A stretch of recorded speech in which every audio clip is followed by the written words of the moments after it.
Back to the morning edition. It is 6:30 and we are taking a live look at Yuma, Arizona right now. The rule that allowed the U.S. to swiftly expel migrants due to the pandemic, known as Title 42, has expired. So we're looking at that border right there where those migrants would be coming through. So with the end of Title 42 comes new legal battles. Already the White House is facing roadblocks after the Biden administration introduced a new set of policies to replace Title 42. Jarred Hill, he joins us live from the border in El Paso, Texas. Yeah. And Jarred, there's just a lot of confusion with this transition. What are you hearing about that? Yeah, there's a lot of confusion, and that's something that I've been hearing from some of the folks who work in advocacy out here, helping some of these migrants understand just what this process is. They say that the changes over the past couple of days and really the past couple of hours have led to uncertainty both on this side as well as on the other side of the border with folks who are trying to come in legally. Take a look.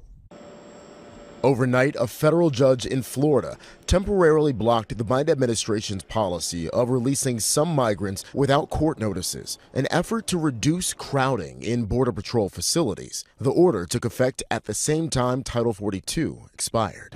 U.S. Customs and Border Patrol says it will comply with the ruling, which it also says will lead to unsafe overcrowding as the agency faces an unprecedented swell of migrants along the southern border. Upwards of 60,000 migrants we project are staging in and around the immediate border areas. Alejandro Gonzalez from Venezuela is one of them. He says, "We lost everything. We have nothing. We are here in faith that they will let us in." Meanwhile, the ACLU and immigrant rights groups have filed a lawsuit to block new Biden administration rules that would restrict migrants from seeking asylum if they have not applied online or through another country first. Cities along the southern border, like here in El Paso, have added National Guard troops and increased police presence to help manage some of the uncertainty centered around the ending of Title 42. Members of the Texas National Guard laid barbed wire at El Paso's border with Mexico. All we can do is we can stand in their way. The growing migrant crisis also reaches far beyond the southern border to cities like Chicago, New York, and D.C., where the governor of Texas continues to send migrants by the busload. So this morning, the Secretary of Homeland Security said that the administration needs time for some of these new policies to be put in place and to really start to take effect before we see the impact of that. Because, again, there are about 60,000 or so people currently at the southern border hoping that they can get in through this asylum process. Back to you. That is a lot of people. So you have been in El Paso, Texas, on the border right there, Jarred. What are you hearing from people living there and also people who are crossing as well?